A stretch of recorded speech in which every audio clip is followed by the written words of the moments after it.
The stagecoach lurched to a stop, and Margaret Hale's hands trembled as she clutched the worn letter. At 32, she'd been called foolish, desperate, pathetic, a woman too old chasing dreams that belonged to younger girls. The whispers started the moment her boots touched Montana soil. That's his mail-order bride? Poor man. He deserved better. But when Caleb Warren's eyes found hers across that dusty street, something shifted in the air between them. His weathered face softened, and he whispered words that would change everything. You're exactly who I've been waiting for. Before we begin, if you're watching from anywhere in the world, drop your city in the comments below. I want to see how far Margaret's story travels. Now, let's dive into a tale of second chances, unexpected love, and a woman who proved that it's never too late to find where you truly belong. The morning Margaret Hale left Boston, the sky wept. Rain hammered against the windows of her tiny boarding house room as she folded her few possessions into a battered leather trunk. 3 cotton dresses, 2 wool shawls, her mother's silver hairbrush, and a Bible with her family's names written in fading ink on the first page. Her fingers lingered on each item, memorizing textures she might never feel again, because once that train pulled away from the station, there would be no coming back. At 32 years old, Margaret understood what the world thought of her. Spinster, leftover, a woman who'd missed her chance at the life she was supposed to want. The other seamstresses at Mrs. Caldwell's dress shop had made their opinions brutally clear when she'd announced her intention to travel west as a mail-order bride. "Margaret, have you lost your senses entirely?" Clara Patterson had gasped, her needle frozen mid-stitch. "You're going to marry a complete stranger, a cowboy? In Montana?" "He's a rancher," Margaret had corrected quietly, though her heart hammered against her ribs. "And we've corresponded for 3 months. I know enough." "You know enough?" Bernice Walker had actually laughed, a sharp, cutting sound that made the other girls glance up from their work. "Dear God, Margaret, you're 32 years old. If you haven't found a husband in Boston, what makes you think some desperate cattle farmer wants you?" The words had struck like physical blows, but Margaret had kept her spine straight, her needle moving through silk with practiced precision. She'd been keeping her spine straight for years, through her father's death, through her mother's slow decline into laudanum-hazed grief, through the endless monotony of stitching other women's wedding gowns while her own youth slipped away like sand through an hourglass. "Maybe he wants a woman, not a girl," Margaret had replied, her voice steady despite the heat creeping up her neck. "Maybe he wants someone who understands hard work and won't fall apart at the first sign of difficulty," Bernice had snorted. "Or maybe he's so desperate he'll take anything with a pulse. Really, Margaret, mail-order bride? It's practically prostitution with a marriage license." Margaret had set down her needle then, had looked Bernice square in the face, and had spoken words that tasted like freedom. "Then I suppose it's fortunate my virtue isn't any of your concern." She'd given her notice that same afternoon. Now, 6 weeks later, Margaret sat in a rattling stagecoach somewhere in the Montana Territory, watching endless prairie roll past the window like an ocean of grass. The journey had been brutal. 3 weeks by train, then another week by stage, jolting over roads that barely deserved the name. Her back ached, her dress was stiff with dust, and she'd run out of clean underlinen 4 days ago. But the letters in her carpet bag, 17 of them, tied with a blue ribbon, those letters had sustained her through every mile. Margaret pulled them out now, even though she'd long since memorized every word. The first one had arrived in response to an advertisement she'd answered in a moment of wine-loosened courage after her mother's funeral. "Rancher seeking practical wife. Must be hard-working, sensible, and not afraid of frontier life. Beauty less important than character. Age no barrier. Reply to Caleb Warren, Dustbend, Montana Territory." His letters had been different from what she'd expected. No flowery declarations, no false promises. Instead, he'd written about his ranch, 200 acres along a creek he'd named Clearwater Run. He'd described his cattle, his horses, the cabin he'd built with his own hands. He'd told her about Montana winters that could kill the unprepared, about summers so beautiful they made grown men weep, about loneliness that settled into your bones like cold. "I won't lie to you, Miss Hale," he'd written in his third letter. "This life is hard. Women have come west before and turned right back around when they saw what frontier living really means. I need someone strong, not just in body, but in spirit. Someone who won't break when things get difficult, because they will get difficult. If you're coming here expecting an easy life or romantic adventure, best we end this correspondence now." Margaret had written back the same night. "Mr. Warren, I have spent 15 years sewing gowns for other women's weddings and balls. I have nursed my mother through her final illness, buried both my parents, and made my own way in a city that views unmarried women as either objects of pity or suspicion. I'm not looking for easy, I'm looking for honest." His response had come faster than usual. "Then we might suit each other fine." The stagecoach hit a particularly vicious rut, and Margaret's head cracked against the window frame.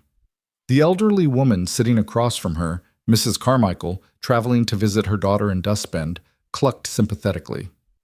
"Not much further now, dear. Another hour or so." She studied Margaret with shrewd eyes. "You're the one marrying Caleb Warren, aren't you?" Margaret's stomach tightened. "You know him?" "Everyone knows everyone in Dustbend, honey. It's not Boston." Mrs. Carmichael's expression softened. "Caleb's a good man. Keeps to himself mostly, but fair in his dealings. Lost his parents young, cholera took his mother when he was 16, and his father died in a riding accident 2 years later. He's been running that ranch alone for near about 15 years now." How old is he? Margaret realized she'd never actually asked. 38, 39 maybe? "And before you worry, there's no scandal in why he's unmarried. Just particular, I suppose. Plenty of girls have set their caps for him over the years. He's got land, after all, and he's not hard on the eyes, but he never seemed interested." Mrs. Carmichael leaned forward conspiratorially. "Between you and me, I think he got tired of silly girls who wanted a husband but not a ranch. Caleb loves that land like most men love whiskey or cards. Needs a woman who'll love it too, or at least respect it." The knot in Margaret's stomach loosened slightly. "That's helpful to know. Thank you." "Don't thank me yet, dear." Mrs. Carmichael's tone shifted. "You should also know there's been talk. About you, I mean." "What kind of talk?" "Well," the older woman looked uncomfortable. "Caleb mentioned in town that he was bringing a bride from Boston. Said she was a seamstress, well-educated, practical. But he also mentioned your age, and—" She trailed off delicately. "And people think I'm too old," Margaret finished flatly. Mrs. Carmichael winced. Frontier communities can be harsh, especially about certain expectations. Most mail-order brides are girls barely out of their teens. When word got around that Caleb's bride was over 30, she shrugged helplessly. "People talk, especially the women who'd hoped to catch him themselves." Margaret stared out the window, watching the mountains rise in the distance like purple shadows.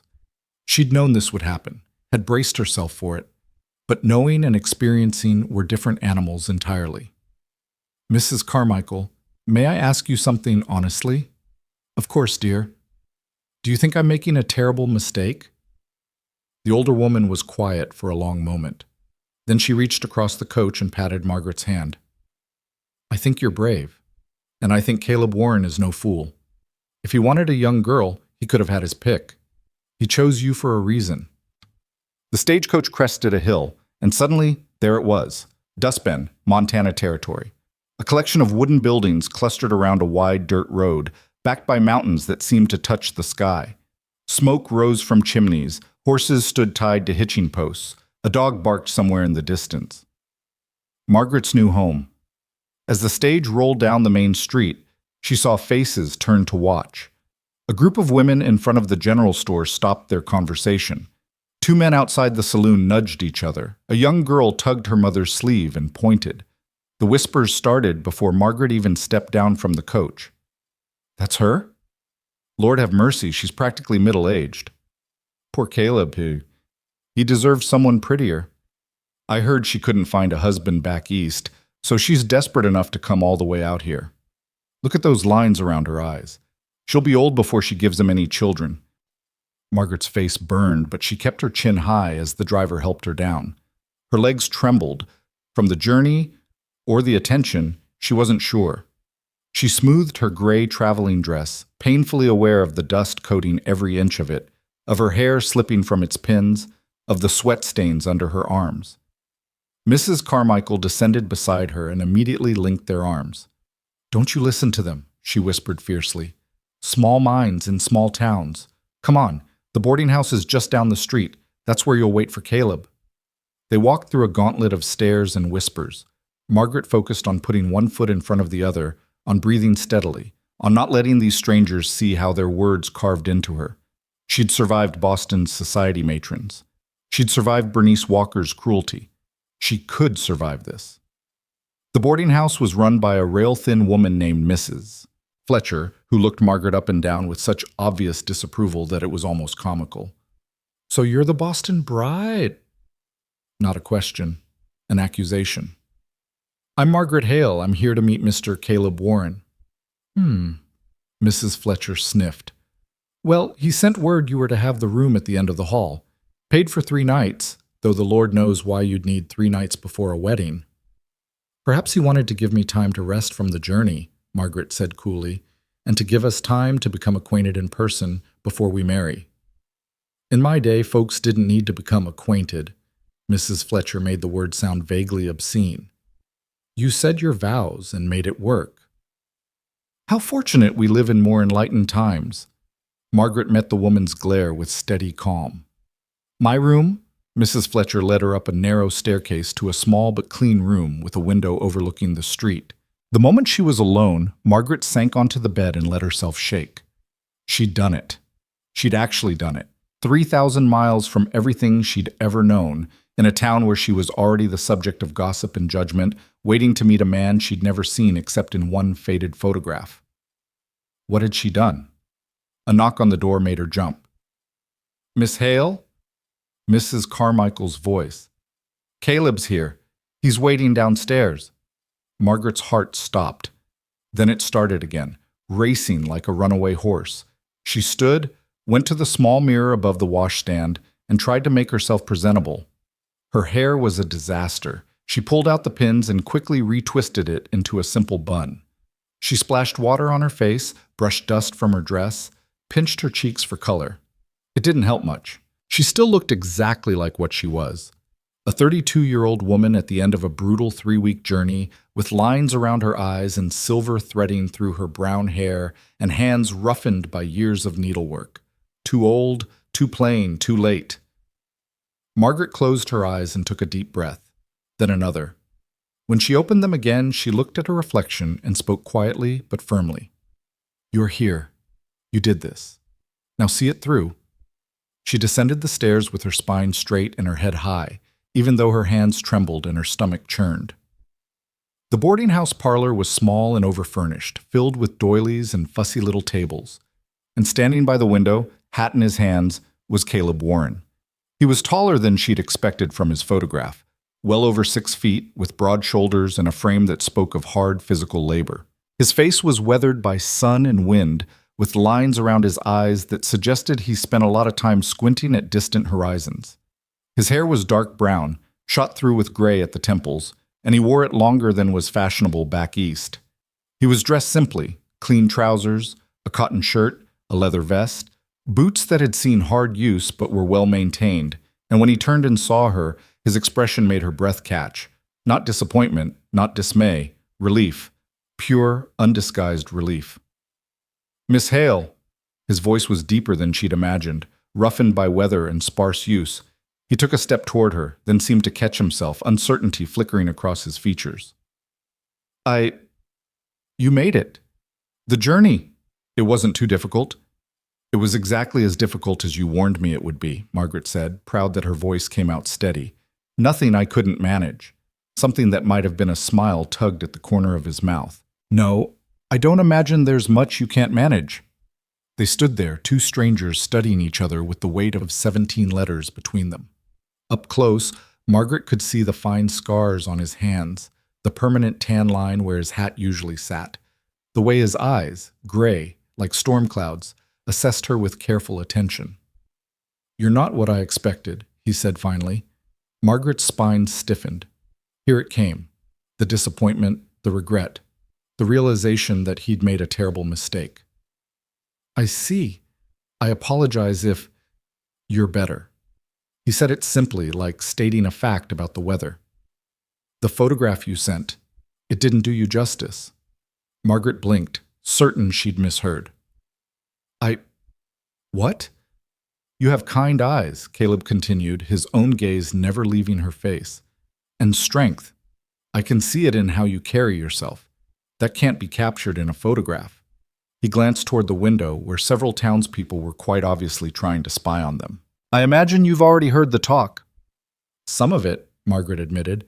They think I'm a fool for choosing you. Too old, they say. Not pretty enough. Not young enough to give me sons. His jaw tightened. They can think what they like. I didn't write to Boston looking for what this town expected. I wrote looking for a partner. Mr. Warren, Caleb, please. We're to be married, after all. Seems foolish to stand on formality. Caleb, then. Margaret took a breath and decided to simply say it, to get the hard truth out before hope could take root. I need you to understand something. I'm 32 years old. That's not going to change, obviously, and it means there's no guarantee I can give you children. If that's important to you, it is important to me, Caleb interrupted, and Margaret's heart sank. Then he continued, It's important that you're honest about it, that you don't make promises you can't keep. That's exactly why I wanted you instead of some 18-year-old girl who'd promise me anything and then dissolve into hysteria the first time a blizzard trapped us in the cabin for a week.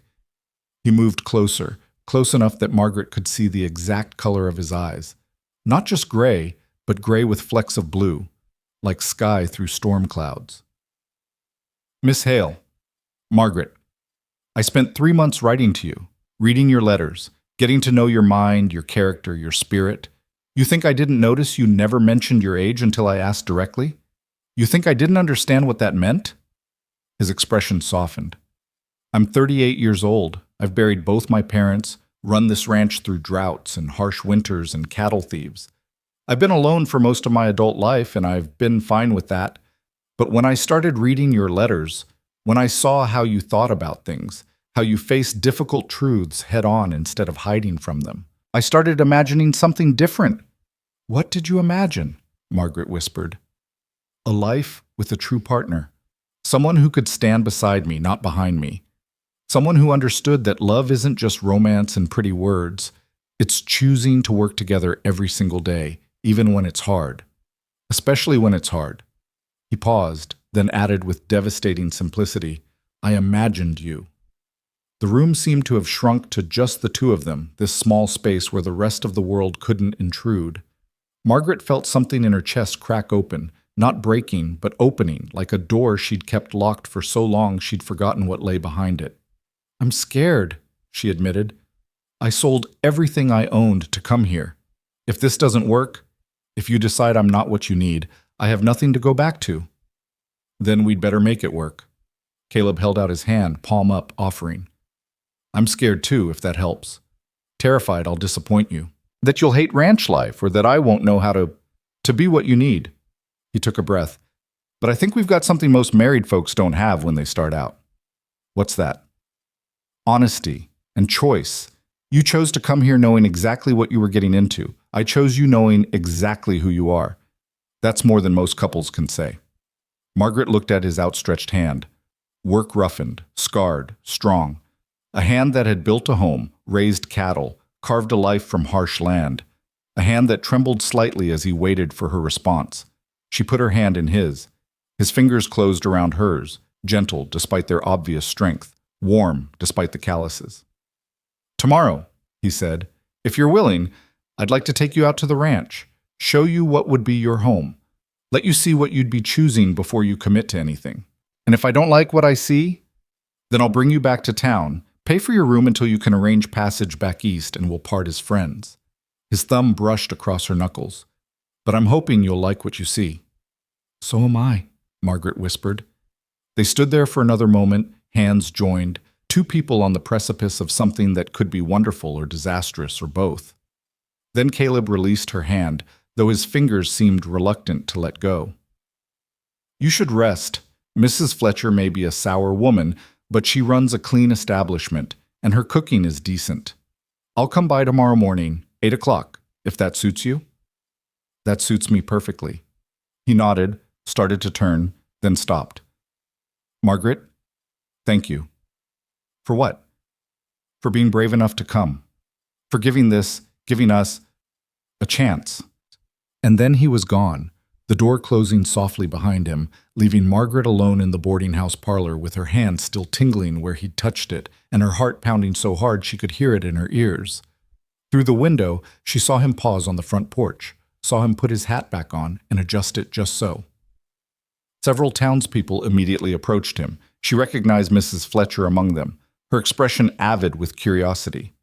But Caleb simply shook his head at whatever they were asking, tipped his hat politely, and walked away toward a beautiful chestnut horse tied to the hitching post. He swung into the saddle with easy grace, and for just a moment before he rode away, he glanced back at the boarding house. Even from this distance, Margaret felt the weight of that look. She turned from the window to find Mrs. Carmichael watching her with a knowing smile. "Well? Well, what? Is he what you expected?" Margaret thought about Caleb's storm-cloud eyes, about the strength in his hands and the uncertainty in his voice when he'd admitted his fear. She thought about how he'd seen her, really seen her, and had called her better than expected instead of not good enough. "No," she said honestly, "he's more." That night, lying in the narrow boarding house bed with the sounds of Dustbend drifting through her window, Margaret pulled out Caleb's letters one more time.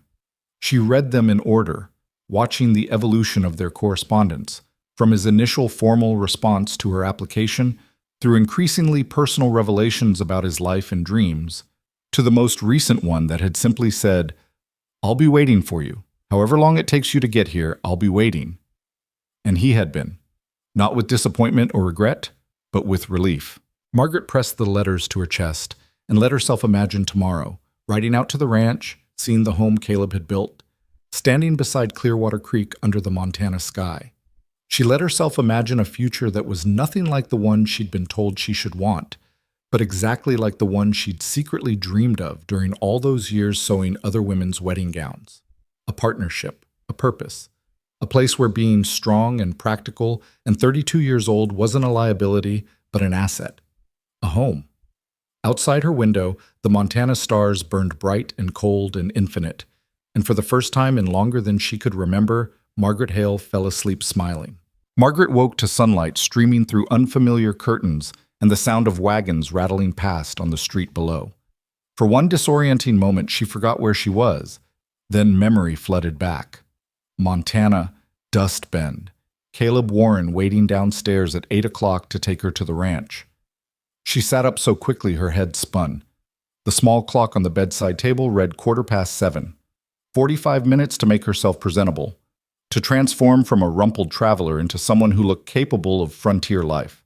The wash basin held clean water, Mrs. Fletcher's doing, though the woman had made it clear the courtesy was extended grudgingly. Margaret scrubbed her face and neck, then tackled her hair with determined efficiency. Her fingers worked through tangles while her mind raced ahead to what the day might hold. She'd seen photographs of frontier ranches in magazines back east, but she suspected the reality would be vastly different from those romantic illustrations of spacious homesteads with white picket fences. She chose her most practical dress, a dark blue cotton with simple lines and no fussy trim. It was the kind of dress that wouldn't show dirt easily, that allowed freedom of movement. She'd learned early in her seamstress career that beautiful wasn't always the same as functional, and today functional seemed far more important. By the time she descended the stairs at 5 minutes before 8, her stomach was tied in knots that had nothing to do with hunger.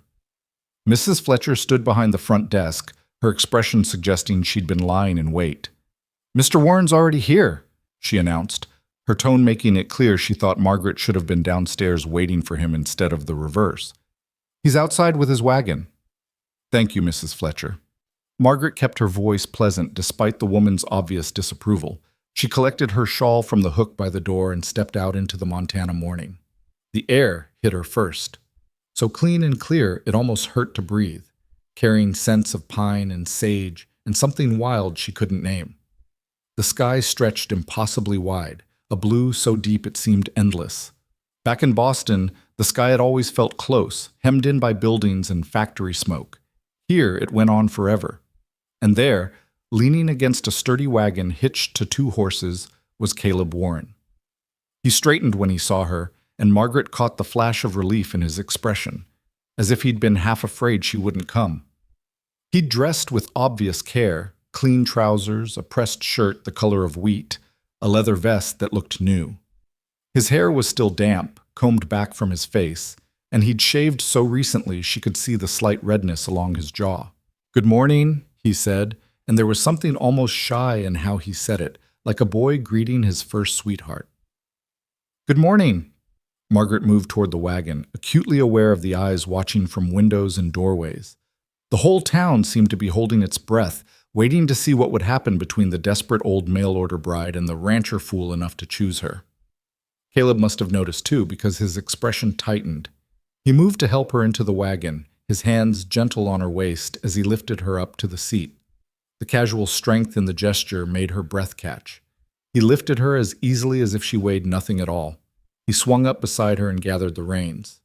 "I thought we'd take the long way," he said, not quite looking at her. "Give you a chance to see the country between here and the ranch, if that's all right with you." "That sounds perfect." They pulled away from the boarding house, and Margaret felt the weight of watching eyes follow them down the street. She kept her spine straight, her hands folded calmly in her lap, refusing to give the gossips the satisfaction of seeing her discomfort. Once they left the main street behind, the tension in Caleb's shoulders eased slightly. They followed a road that was barely more than wagon ruts through tall grass, heading toward the mountains that rose like sentinels in the distance. For several minutes, neither of them spoke. It wasn't an uncomfortable silence exactly, but it carried the weight of all the things they didn't yet know how to say to each other. Finally, Caleb cleared his throat. "I should apologize," he said, "for the talk in town. I knew there'd be some, but I didn't expect it to be quite so harsh." "You don't need to apologize for other people's small-mindedness," Margaret replied. She turned to look at him directly.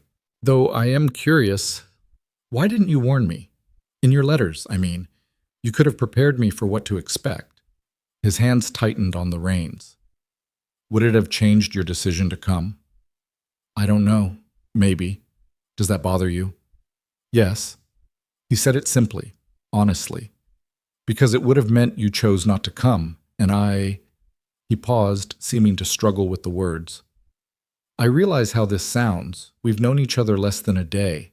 But reading your letters, Margaret, getting to know your mind through your words, I started to hope. And I didn't want to do anything that might destroy that hope." Margaret's chest tightened. "That's not entirely fair, though, to make decisions for me about what I should or shouldn't know." "You're right. It's not fair." He glanced at her, his gray eyes troubled. "I'm not good at this, at talking about feelings or navigating social situations. Out here, things are simpler. A horse is either well-trained or it's not. Cattle either survive the winter or they don't.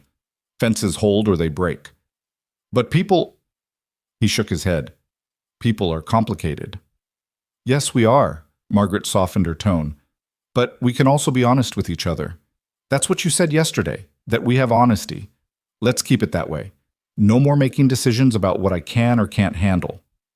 "Agreed." Something like relief crossed his face. "So, honest question, what do you think so far? Of Montana, I mean. Of what you've seen." Margaret looked around at the landscape rolling past. The grass moved in waves under the wind, golden and green and alive. Wildflowers dotted the fields, purple and yellow and white blooms she couldn't name. In the distance, a hawk circled lazily against that impossible blue sky. "It's beautiful," she said quietly, "different from anything I've ever known, but beautiful. Almost painfully so." "Painfully?" "It makes me realize how small my world was before, how confined. Boston seemed so large when I was living there, but now—" She gestured at the endless expanse around them. "Now it feels like I was living in a box." Caleb's expression shifted into something she couldn't quite read. Most women who come out here from back east, they see all this emptiness and they hate it. They feel isolated, cut off from civilization. I'm not most women. "No," he agreed, and there was warmth in his voice now. "You're not." They drove on, and gradually the conversation began to flow more easily. Caleb pointed out landmarks, a distant peak he called Widow's Watch, a bend in the river where he'd once pulled a calf from the mud, a stand of cottonwoods that provided the only shade for miles. Margaret asked questions, and he answered them with increasing animation, his whole demeanor changing when he talked about the land. "That's where my property starts," he said eventually, pointing to a line of fence posts marching across a ridge. 200 acres along Clearwater Creek. My father homesteaded it originally, but I've expanded since then. Bought out the neighbor to the north when he decided ranch life wasn't for him. "Do you run it entirely alone?" "I have a hand who helps during calving season and roundup, boy named Tommy Miller, 17 years old and strong as an ox. But most of the year, yes, it's just me." He paused. "It would be just us, I mean, if you decide to stay." The road dipped down into a valley, and suddenly there it was, Clearwater Creek, living up to its name, running fast and clear over smooth stones. Cottonwoods and willows grew along its banks, their leaves whispering in the breeze. And beyond the creek, nestled against a gentle rise of land, stood a cabin. Not the rough, primitive structure Margaret had half feared, but a solid, well-built home. It was larger than she'd expected, constructed of hewn logs fitted together with obvious skill. A stone chimney rose from one end. The roof looked new, the chinking between the logs fresh. A covered porch ran along the front, and someone, Caleb, she assumed, had built a railing that showed attention to detail beyond mere function. "I know it's not what you're used to," Caleb said, and she heard anxiety creeping into his voice. "It's just a cabin, and compared to what you had in Boston—" "It's perfect," Margaret interrupted, and meant it. "Caleb, it's absolutely perfect." He looked at her as if trying to determine whether she was being polite or honest. Whatever he saw in her face must have convinced him, because his shoulders relaxed. "Come on, I'll show you inside." He drove the wagon across a shallow ford in the creek, the water barely reaching the wheel hubs, and pulled up in front of the cabin. Before Margaret could move to climb down, Caleb was there, his hand spanning her waist, lifting her down. For a moment they stood very close, her hands on his shoulders for balance, his on her waist. She could feel the warmth of him through her dress, could smell leather and soap and something indefinably masculine. Then he stepped back, clearing his throat. "Sorry, I should have let you manage on your own." "No, It's fine." Margaret's cheeks felt warm. "Thank you." The porch steps were solid under her feet. Caleb moved past her to open the front door, and she noticed his hand trembled slightly on the latch. He was nervous, she realized, actually nervous about showing her his home. The door swung open, and Margaret stepped inside. The main room was spacious and surprisingly light, with windows on 3 walls that let in the morning sun. A stone fireplace dominated one wall, with a beautifully carved mantelpiece that showed hours of patient work. The furniture was simple but well made. A table with 4 chairs, a comfortable-looking armchair near the fireplace, shelves lined with books. The floor was wood plank, worn smooth but scrupulously clean. "Kitchen's through there," Caleb said, pointing to an open doorway. "Bedroom's on the other side of the fireplace. There's a loft upstairs that I use for storage mostly, but it could be finished into another room if needed.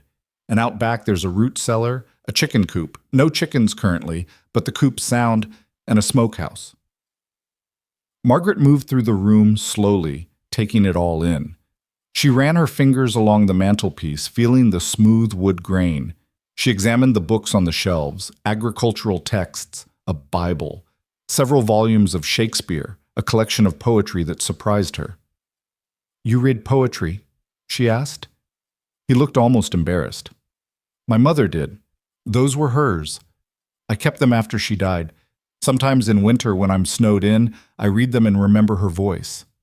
The image of this big, rough rancher reading poetry by firelight made Margaret's throat tight. She moved to the window that faced the creek and looked out at the water dancing over stones, at the mountains beyond, at the endless sky. "Caleb," she said quietly, "would you show me the rest?"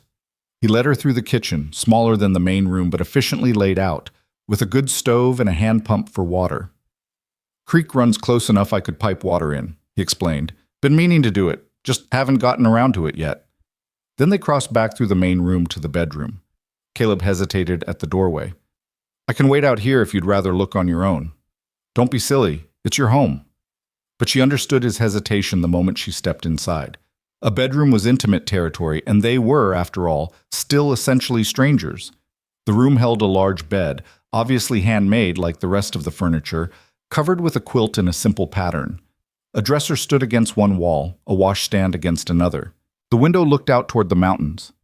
I'd move into the loft, Caleb said quickly, if you decided to stay. Give you privacy until the wedding, and after, if you wanted. I mean, I know we haven't discussed the specific arrangements, and I don't want you to feel pressured.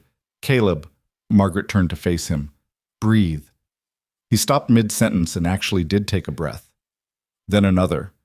A rueful smile tugged at his mouth. I'm handling this badly.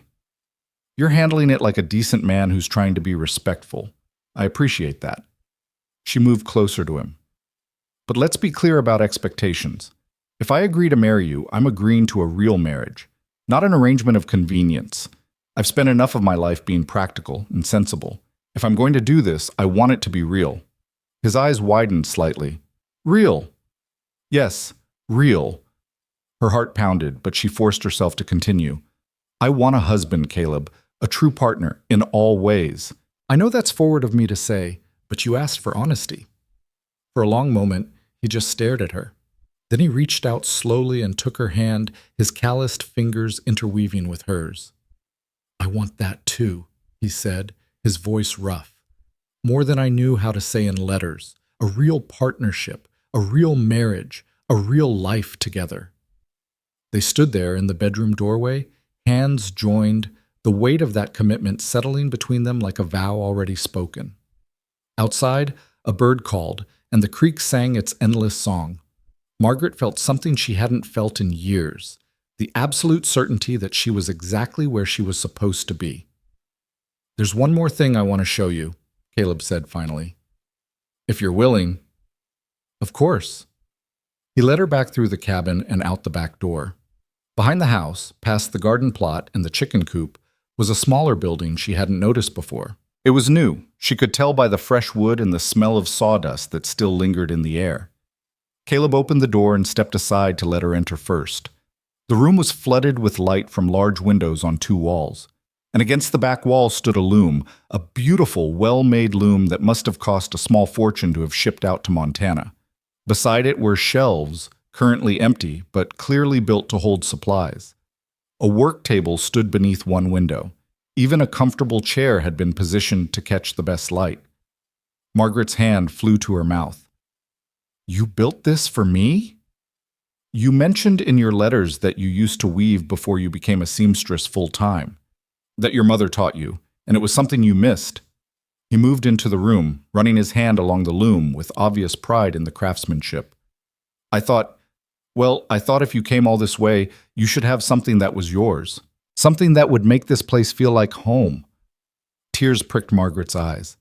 In all her years in Boston, through all the men who'd courted her half-heartedly and then drifted away, not one had ever paid enough attention to remember what mattered to her. Not one had ever tried to give her something that spoke to who she really was, rather than who they wanted her to be. Caleb, her voice broke. This is the most thoughtful thing anyone has ever done for me. He looked alarmed. You're crying. Should I not have? She closed the distance between them and threw her arms around his neck, pressing her face against his shoulder. For a heartbeat, he stood frozen. Then his arms came around her, holding her with a gentleness that belied his strength. Thank you, she whispered against his shirt. Thank you for seeing me, for listening, for caring enough to remember. His hand came up to cup the back of her head, his fingers gentle in her hair. Margaret, I've been listening to every word you've written for 3 months, every word you've said since you arrived. How could I not remember? She pulled back just enough to look up at him. His face was so close to hers, his gray eyes searching her expression with an intensity that made her breath catch. She could feel the warmth of him, the solid strength of his body against hers, the thundering of his heart beneath her palm. If I stay, she said quietly, if I marry you, I need you to know that I'm choosing this. Choosing you. Not because I'm desperate or running away or have nowhere else to go, but because in 3 months of letters and 2 days of knowing you in person, I found something I never expected to find." "What's that?" His voice had gone rough, barely more than a whisper. "Hope. Possibility. A life that could actually be mine instead of some smaller version of what other people think I should settle for." His thumb brushed across her cheek, catching a tear she hadn't realized had fallen. "Then stay," he said. "Marry me. Build this life with me. I can't promise it'll be easy. Lord knows ranch life is hard and there'll be days when you wonder what you were thinking. But I can promise I'll do everything in my power to make you happy, to give you a home where you're valued for exactly who you are." Margaret thought about Boston, about the boarding house room she'd left behind, about the other seamstresses who'd mocked her choice. She thought about Mrs. Fletcher's disapproval and the whispers that had followed her through town. She thought about all the reasons this was impractical and risky and possibly foolish. Then she thought about the weaving room Caleb had built with his own hands, about the poetry books on his shelf that had belonged to his mother, about the way he'd looked at her with relief instead of disappointment, with hope instead of resignation. "Yes," she said, "I'll stay. I'll marry you." The smile that broke across his face was like sunrise, slow, warm, transforming everything. "You mean it?" "I mean it." "When?" The word came out eager, almost boyish. "I don't want to rush you, but how quickly can it be arranged?" His eyes widened. "There's a circuit preacher who comes through Dustbend once a month. He's actually due in town this coming Saturday. That's only 5 days away, though. And if you need more time, 5 days is perfect. It gives me time to alter one of my dresses into something appropriate for a wedding, and for you to— What do grooms do to prepare for weddings exactly?" He laughed, a real laugh, deep and genuine, and the sound of it made warmth bloom in Margaret's chest. "Honestly, I have no idea. I've never done this before." "Neither have I." She stepped back from his embrace, though her hands lingered on his arms. "I suppose we'll figure it out together." They walked back toward the cabin slowly, neither seeming to want this moment to end. At the porch, Caleb paused. "Will you stay for lunch? I'm not much of a cook, but I can manage something edible." "I'd like that." He made good on his promise. The meal was simple but well prepared. Fresh bread from the bakery in town, cheese, cold roast beef, apples from his own small orchard.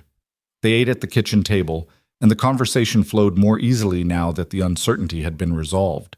Caleb told her about the ranch, the current herd count, his plans for expansion, the challenges of winter feeding. Margaret talked about her life in Boston, about the famous clients whose dresses she'd sewn, about her mother's long illness. They discovered shared opinions on books, divergent views on politics, a mutual appreciation for direct speech over subtle hints. "I should warn you," Caleb said as he poured her more water from the pitcher, "I'm not a social man. I don't enjoy town gatherings or church socials or any of that. I'm civil when I need to be, but I prefer solitude. If you're hoping for a husband who'll take you dancing every weekend—" "I hate dancing," Margaret interrupted. "Always have. I spent years sewing ball gowns and watching other women glide around dance floors looking beautiful, and all I could think was how exhausting it looked." His expression brightened. "Really? Really? My idea of a pleasant evening is a good book, a comfortable chair, and peace and quiet." "We're going to get along just fine," he said, and there was something almost wondering in his voice, as if he couldn't quite believe his luck. After lunch, they walked down to the creek. The water ran clear over smooth stones, creating a music that Margaret suspected would become the soundtrack of her days here. Caleb showed her where he'd taught himself to fish as a boy, where his father had proposed to his mother, where he'd found a golden eagle feather last spring. "Do you ever get lonely?" Margaret asked as they stood on the bank, watching sunlight dance on the water. "Out here by yourself?" "I used to think I didn't," Caleb admitted. "I'd convinced myself I was content with my own company. But then your first letter arrived, and I started imagining what it would be like to have someone to share all this with, someone to talk to at the end of the day, someone to build something with." He picked up a flat stone and skipped it across the water, 3 bounces before it sank. After that, the loneliness got harder to ignore. Margaret understood exactly what he meant. She'd spent years telling herself she was fine alone, that she didn't need a husband or a family, that her work was enough. But the moment she'd read Caleb's first letter, honest, straightforward, seeking a real partner instead of an ornament, she'd realized how much she'd been lying to herself. "I want to ask you something," she said, "and I want you to answer honestly, even if you think the answer might hurt my feelings." He turned to face her fully. "All right. The women in town who whisper about me being too old, too plain, not good enough for you, are any of them women you courted? Women who expected you to choose them?" Caleb's jaw tightened. "A few. Sarah Miller, Tommy's older sister. She made her interest pretty clear last year, and Rachel Patterson seemed to think we had an understanding, though I never gave her reason to think so." "Do they hate me?" "Probably. But Margaret, I need you to understand something." He moved closer, his eyes intense. "I was never interested in any of them, not really. They're nice enough women, but they want what every woman in Dustbend wants. A husband who'll give them a comfortable life while they keep house and raise children and go to church socials. There's nothing wrong with that, but it's not what I need." "What do you need?" "A partner who can think for herself, who's not afraid of hard work or hard truths, who's lived enough life to know what matters and what doesn't." His hand came up to cup her face, his thumb brushing her cheekbone with heartbreaking gentleness. "I need you, Margaret, not some younger, prettier version. You, exactly as you are." She turned her face into his palm, letting herself feel the rough warmth of his skin against her cheek. "I'm not going to be easy to live with, you know. I have strong opinions. I don't always do what's expected. I get stubborn when I think I'm right." "Good," he said simply. "I don't want easy. I want real." They stayed by the creek until the sun began its descent toward the mountains. Then Caleb reluctantly said he needed to get her back to town before dark. The drive back felt different than the morning journey, easier, lighter, like they'd crossed some invisible threshold together. As they approached Dustbend, Margaret saw the curtains twitching in windows, saw people turning to watch them pass. Let them watch, she thought. Let them whisper. None of it mattered anymore. Caleb pulled the wagon to a stop in front of the boarding house. Before he could move to help her down, Margaret turned to him. "Saturday," she said. "I'll be ready. I'll be counting the minutes." He climbed down and came around to her side, lifting her down with that same easy strength. But this time he held her a moment longer, his hands on her waist, his face close to hers. "Thank you for today, for saying yes, for giving me hope." "Thank you for seeing me," she replied, "for really seeing me." For a heartbeat, she thought he might kiss her. His eyes dropped to her mouth, and she felt her breath catch. But then he stepped back, his hand sliding away from her waist, leaving cold air where warmth had been. "Saturday," he said again, his voice rough. "Saturday," she agreed. She watched him drive away, watched until the wagon disappeared around the corner. Only then did she turn to find Mrs. Fletcher standing in the doorway, her expression sour as curdled milk. "So you're actually going through with it," the woman said. Margaret straightened her spine and met the woman's disapproving glare without flinching. "Yes, Mrs. Fletcher, I am. This Saturday, in fact. I assume the preacher will be available?" "He'll be available. Though I can't imagine what possessed Caleb Warren to choose a woman your age when he could have— "Could have what?" Margaret interrupted, her voice pleasant, but with steel underneath. "Could have chosen someone younger, prettier, more acceptable to the good people of Dustbend?" She climbed the porch steps until she stood level with Mrs. Fletcher. "He could have chosen any woman he wanted, Mrs. Fletcher, and he chose me. Not because he's desperate or foolish, but because he wanted a partner, not a child bride. If that offends your sensibilities, I truly don't care." She swept past the stunned woman into the boarding house, feeling something like triumph singing in her veins. She'd spent too many years caring what people like Mrs. Fletcher thought, had wasted too much energy trying to make herself acceptable to those who would never approve anyway.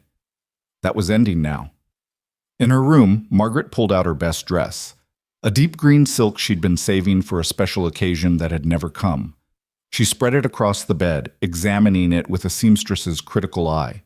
With some alterations, some lace at the collar, perhaps some ribbon at the waist, it could be transformed into a wedding dress. Not the elaborate confection Boston society would expect, but something elegant and appropriate for a frontier wedding. She had 5 days to prepare. 5 days to sew her wedding dress, to steel herself for the ceremony, to transform from Margaret Hale of Boston into Margaret Warren of Montana. The thought should have terrified her. Instead, it felt like coming home. The next morning, Margaret spread the green silk across her bed and began the meticulous work of transforming it into a wedding dress. Her fingers moved with the practiced efficiency of 15 years at the needle, but her mind wandered to Caleb, to the way his hands had felt on her waist, to the rough gentleness of his voice, to the future that waited just 5 days away. A knock at the door interrupted her thoughts. She opened it to find Mrs. Carmichael standing in the hallway, her arms full of fabric and her expression warm. "I heard you're getting married Saturday," the older woman said without preamble. "May I come in?" Margaret stepped aside, surprised. "Of course." Mrs. Carmichael entered and deposited her burden on the chair. "Lace," she explained, gesturing to the pile, "and ribbon, and some pearl buttons I've been saving. My daughter was supposed to use them for her wedding dress, but she eloped instead, the impulsive thing. I thought you might want them." Margaret's throat tightened. "Mrs. Carmichael, I couldn't possibly—" "Nonsense. What else am I going to do with them? Let them sit in my trunk gathering dust?" The older woman moved to the bed and examined Margaret's dress with a critical eye. "This is beautiful fabric. Good choice. Green suits you better than white would have anyway. But it needs something here at the neckline, and the sleeves could use a bit of embellishment." Before Margaret could protest, Mrs. Carmichael had pulled up a chair and threaded a needle. "Don't just stand there, dear. We have work to do and only 5 days to do it in." They worked in companionable silence for a while, their needles flashing in the morning light. Finally, Margaret asked the question that had been nagging at her. "Why are you helping me? Everyone else in town seems to think I'm either desperate or deluded." Mrs. Carmichael snorted. "Everyone else in town is a fool. I've lived here 23 years, Margaret. I've seen plenty of mail-order brides come through Dustbend. Most of them were pretty little things, barely old enough to know their own minds. And half of them were gone within a year, ran back east the first time things got hard. But you?" She looked up from her stitching, her eyes shrewd. "You know exactly what you're getting into. That makes you either the smartest woman to set foot in this territory or the bravest. Either way, you've earned my respect." Margaret felt warmth bloom in her chest. "Thank you. That means more than you know." "Besides," Mrs. Carmichael continued with a sly smile, "I saw the way Caleb looked at you when he picked you up yesterday. That man is head over heels already, whether he knows it yet or not. And any woman who can make Caleb Warren look like a lovesick boy deserves all the help she can get."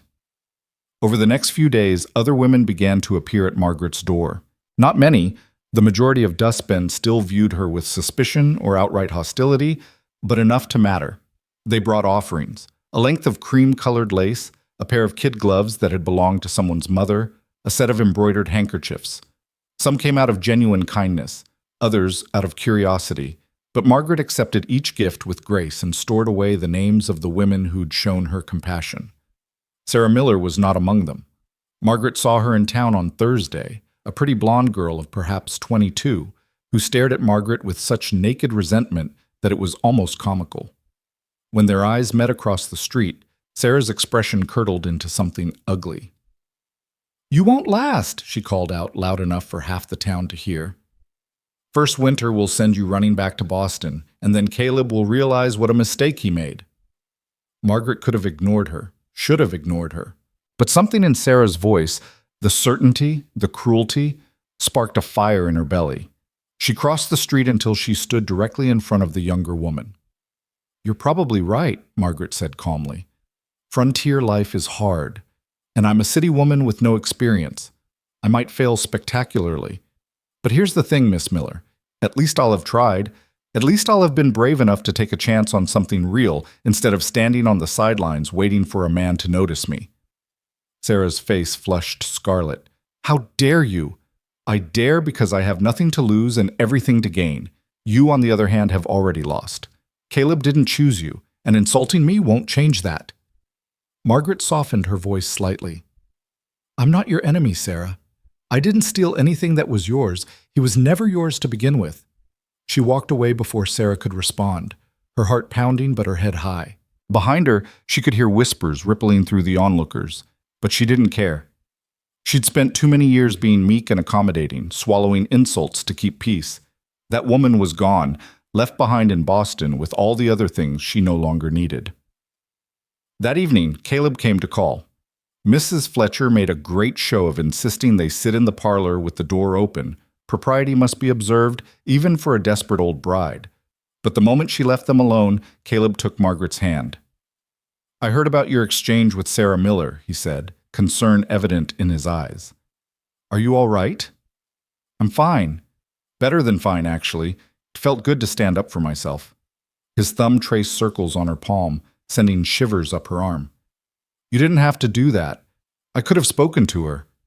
"No," Margaret interrupted firmly. "This is my battle to fight, Caleb.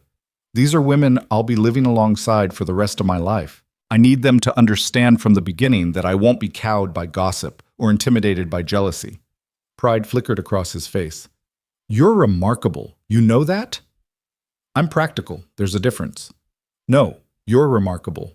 He leaned closer, his voice dropping. "And I count myself the luckiest man in Montana that you agreed to marry me." They sat together until Mrs. Fletcher's pointed cough from the hallway indicated visiting hours were over. Caleb stood reluctantly, still holding Margaret's hand. "2 more days," he said. "2 more days," she agreed.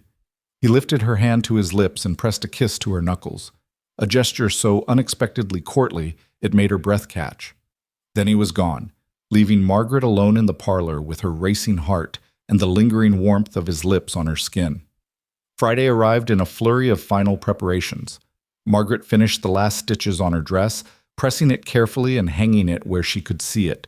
The green silk gleamed in the afternoon light, transformed by lace and ribbon into something worthy of a wedding. It wasn't what she would have worn in Boston, wasn't the elaborate confection of satin and pearls that society expected, but it was honest and beautiful and entirely her own. Mrs. Carmichael arrived that evening with a small bouquet of wildflowers preserved in sugar water. "For tomorrow," she explained, "every bride should carry flowers." Margaret accepted them with tears in her eyes. "You've been so kind to me. I don't know how to thank you." "Live well. Love that man. Make a good life here. That's all the thanks I need." Mrs. Carmichael squeezed her hand. "Now get some rest. Tomorrow's a big day." But sleep proved elusive. Margaret lay in the narrow boarding house bed watching moonlight paint patterns on the ceiling, her mind spinning with thoughts of tomorrow. In less than 24 hours, she would be Margaret Warren. She would speak vows that would bind her life to Caleb's, would promise to honor and cherish a man she'd known in person for less than a week. It should have terrified her. Instead, she felt a certainty so deep it bordered on peace. This was right. He was right. Everything that had happened, every rejection, every disappointment, every year of waiting, had led her exactly here, to this moment, to this choice. She finally fell asleep near dawn, and when she woke, the sun was already climbing the sky. Saturday. Her wedding day. Mrs. Carmichael and 2 other women, Ellen Parker and Jane Hutchins, who'd brought the embroidered handkerchiefs, arrived mid-morning to help her prepare. They filled the wash basin with heated water, helped her wash and dry her hair, worked it into an elegant arrangement that showed off her face while remaining practical enough to withstand Montana wind. "You have beautiful hair," Ellen commented, pinning a final curl into place. "Why have you always worn it so severely?" "In Boston, unmarried women were expected to be modest," Margaret explained. "Severe hairstyles, dark colors, nothing that drew attention. I suppose I got used to making myself invisible." "Well, you're not in Boston anymore," Jane said firmly, "and today you're going to be very visible indeed." They helped her into the green dress, fastening the tiny pearl buttons up the back, arranging the lace at her collar just so. When they finally allowed her to look in the mirror, Margaret barely recognized herself. The woman staring back had color in her cheeks and light in her eyes, looked vibrant and alive in a way she hadn't seen in her reflection for years. "Oh, Margaret," Mrs. Carmichael breathed. "Caleb's going to lose his mind when he sees you." The church stood at the edge of town, a simple white building with a cross above the door. As Margaret approached, flanked by her small band of supporters, she could see people gathering, More people than she'd expected, actually. The entire town seemed to have turned out. Whether from genuine well-wishes or morbid curiosity, she couldn't tell. She paused at the church steps, suddenly gripped by nerves so intense she felt dizzy. Mrs. Carmichael must have noticed, because she leaned close and whispered, "You can still change your mind, dear. No one would blame you." Margaret thought about the weaving room Caleb had built, about his mother's poetry books, about the way he'd looked at her with relief instead of disappointment, about the life waiting for her beyond these church doors, a life she'd chosen freely, with eyes wide open. "No," she said firmly, "I'm ready." The church interior was cool and dim after the bright sunshine.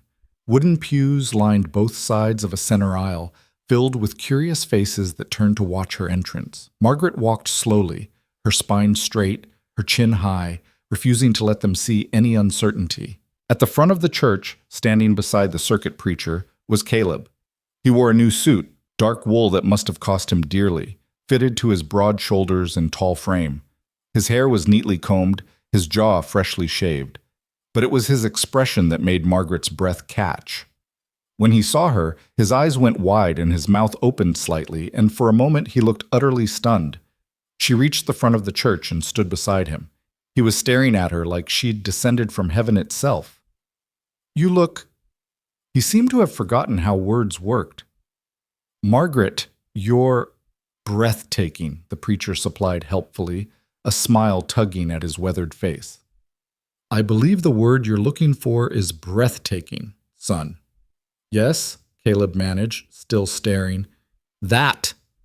A ripple of laughter moved through the congregation. Margaret felt her cheeks warm, but she couldn't look away from Caleb's face. The wonder there, the almost reverent appreciation. This was what she'd dreamed of without knowing it. A man who looked at her like she was precious, like she was chosen, like she was exactly what he wanted. The preacher cleared his throat. "Shall we begin?" The ceremony was simple and traditional. The preacher spoke about the sanctity of marriage, about the commitment they were making before God and witnesses. Margaret barely heard the words. She was too focused on Caleb's hands holding hers, on the way his thumbs brushed across her knuckles, on the intensity in his gray eyes. When it came time for vows, Caleb's voice was steady and sure. "I, Caleb James Warren, take you, Margaret Ann Hale, to be my lawfully wedded wife. I promise to honor you, to cherish you, to stand beside you through whatever comes. I promise to be honest with you, to respect you, to build a life with you that honors us both. From this day forward, you are my partner, my equal, my home." The vows weren't exactly traditional, and Margaret saw the preacher's eyebrows rise slightly, but they were perfect, honest and direct and entirely Caleb. When it was her turn, she squeezed his hands and spoke from her heart. "I, Margaret Ann Hale, take you, Caleb James Warren, to be my lawfully wedded husband. I promise to stand beside you, to work alongside you, to face whatever comes with courage and honesty. I promise to make a home with you, to build a life that's ours alone, to never stop choosing you." Her voice caught slightly. "From this day forward, you are my partner, my equal, my home." The preacher smiled. "Then by the power vested in me, I pronounce you husband and wife. Caleb, you may kiss your bride." For a heartbeat, Caleb just looked at her. Then his hands came up to cup her face with infinite gentleness, and he leaned down and kissed her. It was her first kiss. At 32 years old, Margaret had never been kissed, had begun to think she never would be. But Caleb's lips were warm and soft against hers, his hands steady on her face, and the kiss was everything and nothing like she'd imagined, sweet and tender and full of promise. When he pulled back, his eyes were bright. "Hello, Mrs. Warren," he whispered, just for her. "Hello, Mr. Warren," she whispered back. The congregation applauded, some enthusiastically, others with obvious reluctance. Margaret saw Sarah Miller sitting in the back pew, her face twisted with bitter jealousy. She saw Mrs. Fletcher pursing her lips in disapproval, but she also saw Mrs. Carmichael beaming, saw Ellen and Jane clapping with genuine joy, saw Tommy Miller, Caleb's young ranch hand, grinning ear to ear. As they walked back down the aisle together, Caleb's hand firm in hers, Margaret felt something shift inside her. The whispers still followed them. They probably always would. But they no longer had the power to wound. She was Margaret Warren now. She had chosen this life, and it had chosen her back. Outside the church, people offered congratulations with varying degrees of sincerity. Mrs. Carmichael hugged her fiercely. "Be happy, dear. You deserve it." "Thank you for everything." Caleb was already helping her into the wagon, the same wagon that had brought her to the ranch days ago, but now decorated with ribbons and wildflowers, courtesy of Tommy Miller. As soon as they were settled, Caleb snapped the reins and they pulled away from the church, away from the watching eyes, toward the ranch that was now her home. They rode in silence for a while, but it was a comfortable silence, heavy with anticipation. Margaret studied her husband's profile, the strong jaw, the weathered skin, the way his hands held the reins with casual competence.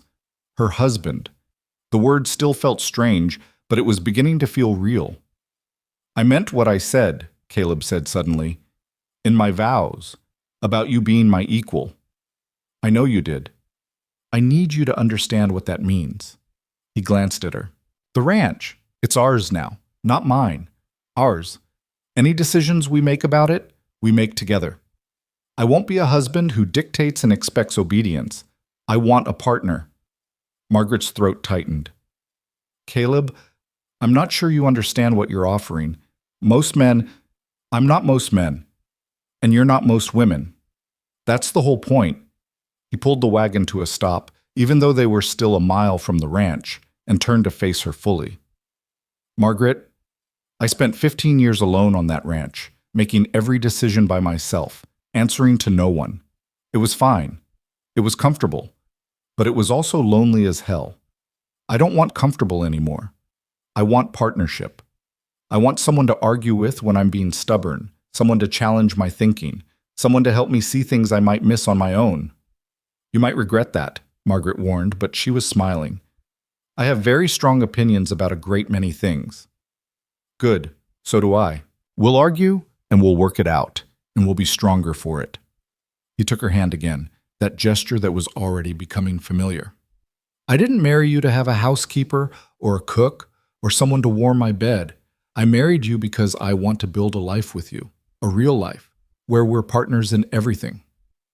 Even the parts that are traditionally men's work, like the cattle and the horses. Especially those parts. If you want to learn ranch work, I'll teach you. If you'd rather focus on the house and your weaving, that's fine too. But it's your choice, not mine. I want you to have a say in everything." Margaret leaned over and kissed him, just a brief press of her lips to his, but enough to make his breath catch. "You're a remarkable man, Caleb Warren. Just trying to be worthy of my remarkable wife," he murmured against her mouth. They arrived at the ranch as the sun began its descent toward the mountains, painting everything in shades of gold and amber. Caleb lifted Margaret down from the wagon, and this time he didn't immediately release her. Instead, he swept her up into his arms, cradling her against his chest. "What are you doing?" Margaret gasped, though she was laughing. "Carrying my bride across the threshold? Isn't that what you're supposed to do?" "I think that's a tradition from somewhere else, but I'm not complaining." He carried her up the porch steps and through the front door, setting her down gently in the main room of the cabin. Their cabin now, their home. For a moment they just stood there, looking at each other. The air between them felt charged, full of possibility and nervousness and desire. Margaret's heart hammered against her ribs. This was it, the beginning of their real life together, the moment when promises became reality. Caleb seemed to be struggling with similar thoughts. We haven't. What I'm trying to say is," he stopped, took a breath, tried again. "Margaret, I don't expect anything from you tonight. I know this is all new, and if you need time..." She put her finger against his lips, silencing him. "Do you remember what I said? In the bedroom, that first day? I told you I wanted a real marriage. I meant it, Caleb." His eyes darkened. "You're sure?" In answer, she reached up and began unpinning her hair, letting it fall in waves around her shoulders. Caleb's breath caught audibly. His hands came up to touch the loose strands, his fingers trembling slightly. "I've wanted to see your hair down since the moment I met you," he admitted. "But I didn't want to presume. You're my husband now. You can presume." She smiled, though her own hands were shaking. "I'm nervous," she admitted. "I've never... That is, I don't really know what to..." "Neither do I," Caleb confessed. "I mean, I know the mechanics, but I've never... with someone I care about. Someone who matters." The admission surprised her. "Never." He shook his head. "'Cause I wanted it to mean something, and it never did, so I waited." His hand cupped her cheek. "I'm glad I waited. I'm glad it's you." Margaret rose on her toes and kissed him again, less tentatively this time. His arms came around her, pulling her close, and the kiss deepened. Heat bloomed through her body, pooling low in her belly. When they finally broke apart, both of them were breathing hard. "Bedroom?" Caleb managed. "Bedroom," Margaret agreed. He took her hand and led her through the cabin to the room that was now theirs. Someone, probably Tommy, bless him, had left candles burning on the dresser and the bedside table, casting everything in warm, flickering light. The bed looked impossibly large and intimate all at once. Caleb closed the door and turned to face her. "We go slow," he said firmly. "And if anything doesn't feel right, you tell me. Promise?" "I promise." "Same goes for you." They undressed each other slowly, fumbling with buttons and laces, pausing to kiss and touch and explore. Margaret had sewn countless garments in her life, had understood the mechanics of how clothing came off, but theory and practice were vastly different. Her fingers trembled on Caleb's shirt buttons. His hands were gentle but clumsy on the fastenings of her dress. Finally, they stood before each other with nothing between them but candlelight and courage. Margaret had to fight the urge to cover herself. She was 32 years old, her body marked by time and gravity and years of hard work. But the way Caleb looked at her, like she was something precious and beautiful, made her brave. "You're perfect," he breathed. "I'm not, but thank you for saying so." "You are to me." He drew her to the bed, and they lay down together on the quilt his mother had made. What followed was awkward and tender and sometimes clumsy, two people learning each other's bodies and responses. There was fumbling and nervous laughter and moments of uncertainty, but there was also sweetness and growing passion and a connection that went deeper than mere physical joining. When it was over, they lay tangled together, both breathing hard, skin damp with exertion. Caleb pressed kisses to Margaret's temple, her cheek, her shoulder. "Are you all right?" he asked. "More than all right." She turned in his arms to face him. "Are you?" "Margaret, He seemed to struggle with words for a moment. "I know we've only known each other a few days. I know it's too soon to feel this way, but I think I'm falling in love with you." Her breath caught. "It's not too soon. Not when it's right." "Is it? Right, I mean?" She thought about the journey that had brought her here, the mocking words in Boston, the brutal stagecoach ride, the whispers in Dustbend. She thought about standing in this very room just days ago, seeing the weaving room Caleb had built for her. She thought about vows spoken in a simple church, about kisses that tasted like promise, about lying in her husband's arms while candles burned low and the Montana night settled around them. "Yes," she said simply. "It's right." They talked quietly as the candles guttered and died, as moonlight replaced firelight, as the temperature dropped, and they pulled the quilt over themselves. They talked about everything and nothing, childhood memories, fears for the future, hopes for the ranch. Margaret told him about her mother's final days, and Caleb told her about the winter his father died.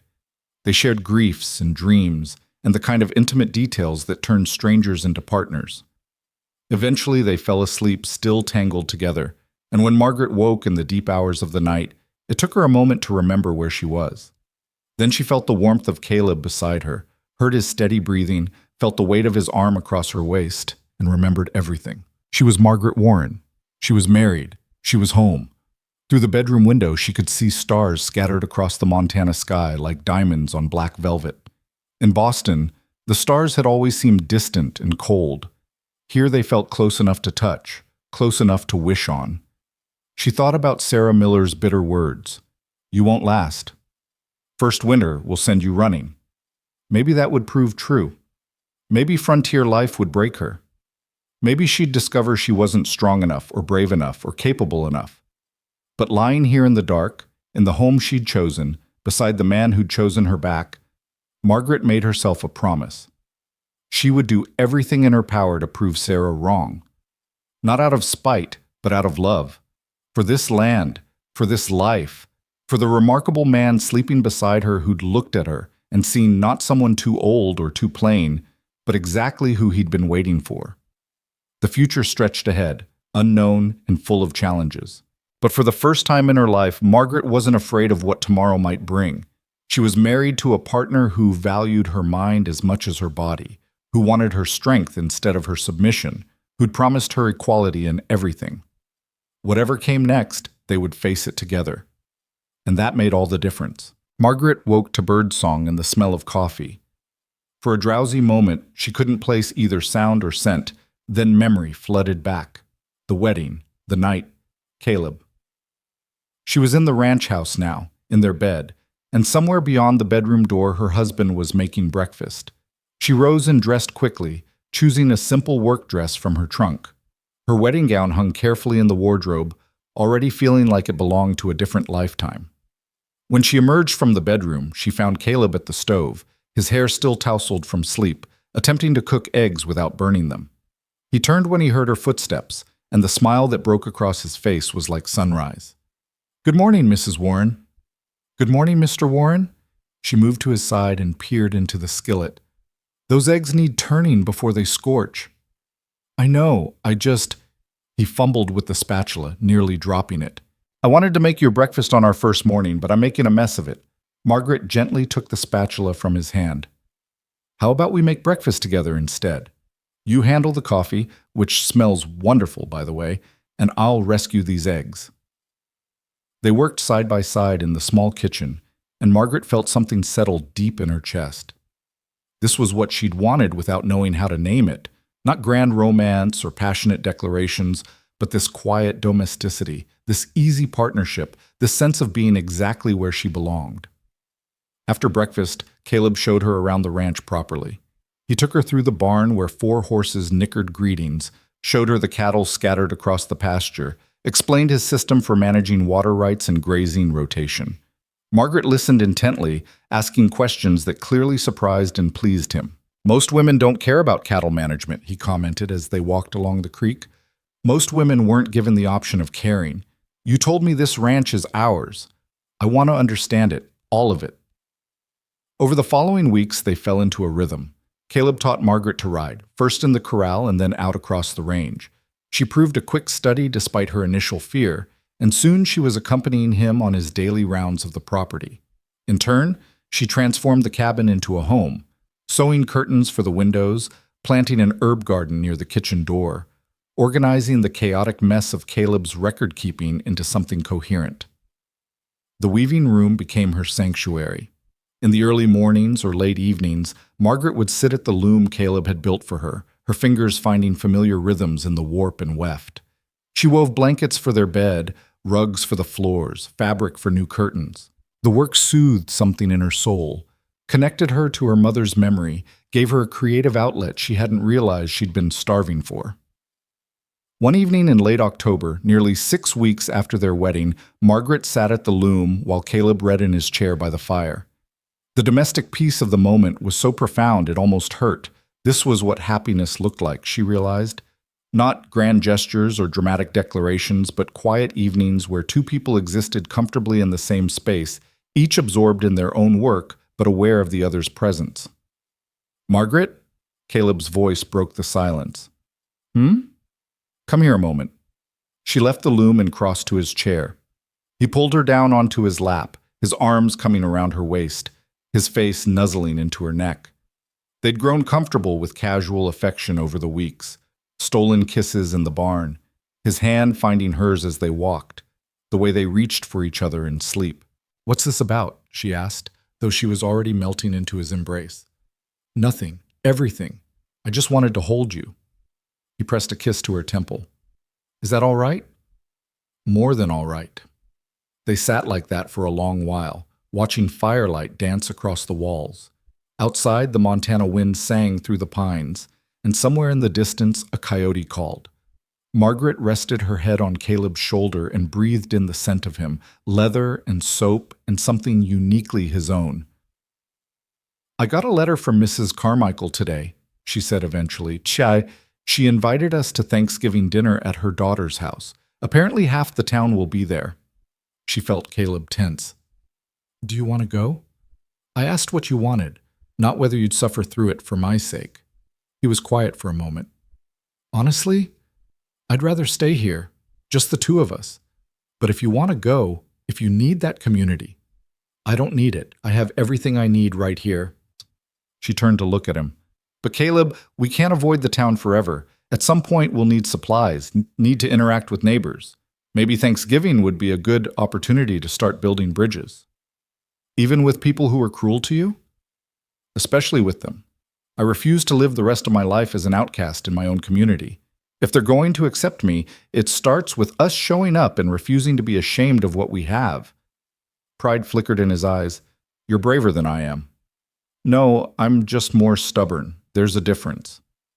They decided to attend the Thanksgiving dinner, though Caleb made his reluctance clear. Margaret spent the week before preparing dishes to bring. An apple pie made from fruit she'd preserved, fresh bread, a pot of beans slow-cooked with salt pork. On Thanksgiving morning, they dressed in their best clothes and loaded the wagon. The drive to town was tense. Caleb's jaw was tight, his hands gripping the reins harder than necessary. Margaret placed her hand over his and squeezed. We don't have to stay long, she said quietly. Just long enough to show our faces and prove we're not ashamed. I'm not ashamed of anything.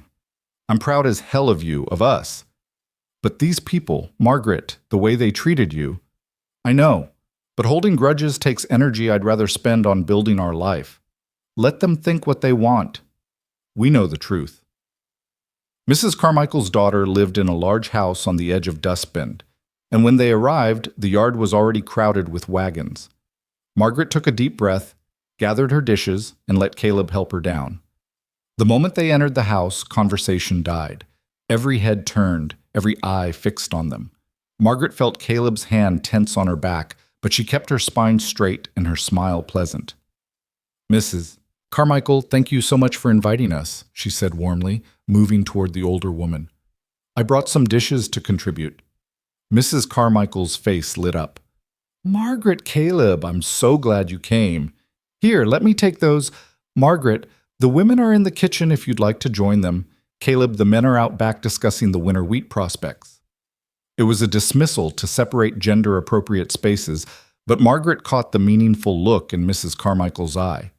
This was her chance to face the women who'd gossiped about her, to prove she belonged.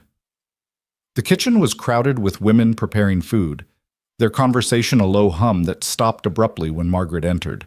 She recognized most of them. Sarah Miller stood by the sink, her expression cold. Rachel Patterson was rolling out pie dough, her lips pursed.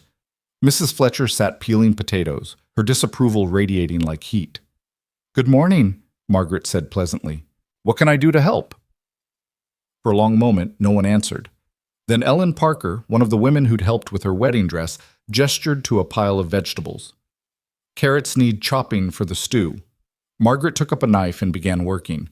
The silence stretched awkwardly until Jane Hutchins cleared her throat. How are you settling in at the ranch, Margaret? Very well, thank you. It's beautiful country once you adjust to the isolation. Don't you get lonely? This from a young woman Margaret didn't know. Being so far from town, from other women? Sometimes, Margaret admitted honestly. But Caleb and I keep each other company, and I have my weaving. That keeps me occupied. Sarah Miller made a sound that might have been a snort. How domestic. I'm sure that'll last through the first blizzard. Margaret set down her knife and turned to face Sarah directly. You know, Sarah, I understand you're angry. I understand you had hopes regarding Caleb, and my arrival disrupted those hopes.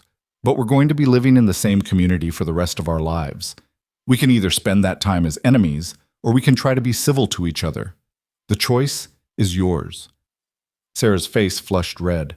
I don't need your pity. I'm not offering pity. I'm offering peace. Margaret kept her voice calm. You're a pretty girl, Sarah. You're young and strong and perfectly suited to frontier life. You'll find someone who chooses you the way Caleb chose me, freely, enthusiastically, without reservation. But you won't find that person by nursing bitterness. The kitchen had gone completely silent. Every woman was staring, some with shock, others with barely concealed interest.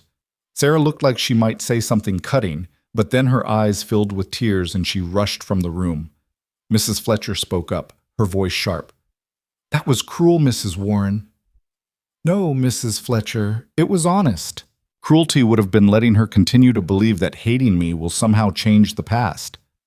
Margaret turned back to her carrots. "Now, are we going to finish preparing this meal, or shall we stand here judging each other all afternoon?" To her surprise, Rachel Patterson laughed, a genuine, startled sound. "Lord, you're direct, aren't you? Life's too short for games." "I'll say," Rachel resumed rolling her pie dough. "For what it's worth, Mrs. Warren, I think Caleb chose well. You've got spine, and out here that matters more than a pretty face." It wasn't quite an apology, but it was acknowledgement. Margaret accepted it with a nod and returned to her work. Gradually, the conversation in the kitchen resumed, and though it wasn't exactly warm, it wasn't openly hostile either. Progress, Margaret thought. Small progress, but progress nonetheless. The dinner itself was a crowded, chaotic affair with too many people crammed into too small a space. Margaret found herself seated between Ellen Parker and an elderly rancher named Mr. Simmons, who regaled her with stories of the territory's early days. Across the table, Caleb caught her eye and raised his eyebrows in a silent question. "Are you all right?" She smiled and nodded, and his shoulders relaxed slightly. After dinner, as the women cleared dishes and the men retreated to discuss cattle prices, Mrs. Carmichael pulled Margaret aside. "I saw what you did in the kitchen with Sarah. That took courage. Or foolishness, I'm not sure which." "Courage," Mrs. Carmichael said firmly. "You could have let the animosity fester, could have played the victim. Instead, you addressed it head on. That's exactly what this community needs, women with backbone." The ride home that evening was quiet but comfortable. Caleb reached across the wagon seat and took Margaret's hand. "You were amazing today," he said. "The way you handled Sarah, the way you held your own with those women. I was in awe." "I just did what needed doing." "No, you did what most people would be too afraid or too proud to do. You extended an olive branch even when you had every right not to." He brought her hand to his lips and kissed her knuckles. "I'm proud to be your husband, Margaret Warren." The words settled into her heart and took root there, warm and permanent. November slid into December, and with it came the first real snow. Margaret woke one morning to find the world transformed, white drifts covering the ground, more snow falling in thick, silent flakes. Caleb was already up, stoking the fire, his expression concerned. "Storm's going to be bad," he said when he saw her awake.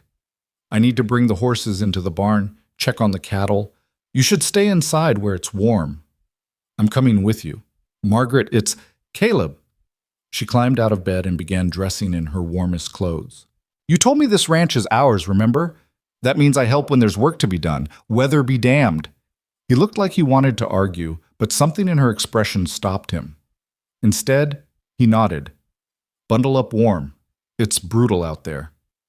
He hadn't been exaggerating. The cold hit like a physical blow when they stepped outside, and the wind drove snow into every exposed inch of skin. Together they battled through the drifts to the barn, got the horses settled with hay and water, then trudged out to check the cattle. Most of the herd had gathered in the shelter of a ravine, their backs to the wind. Caleb counted heads while Margaret helped him break ice on the water trough. Her fingers went numb despite her gloves, and her face felt frozen, but she kept working. This was ranch life, this brutal, exhausting, necessary labor that didn't stop for comfort or convenience. By the time they made it back to the cabin, both were shaking with cold. Caleb got the fire roaring while Margaret made hot coffee, and they huddled together near the hearth, warming their hands around tin cups. "You didn't have to come out there," Caleb said, his teeth still chattering slightly. "I could have managed." "I know, but we're partners, remember? That means I don't leave you to face things alone." He set down his coffee and pulled her close, wrapping them both in a thick blanket. "Most women would have stayed inside." "I'm not most women. You should have figured that out by now." He laughed, the sound rumbling through his chest where her ear rested. "I figured it out the day you arrived. Every day since has just been confirmation." The storm lasted 3 days. They were trapped in the cabin, venturing out only for essential chores, but Margaret found she didn't mind the isolation. They read aloud to each other from Caleb's small library, played cards in the evenings, talked about everything and nothing. She taught him the basics of sewing. Every rancher should know how to mend his own clothes, and he taught her to play chess, which she picked up with alarming speed. On the third night, as they lay in bed listening to the wind howl outside, Caleb traced idle patterns on Margaret's arm.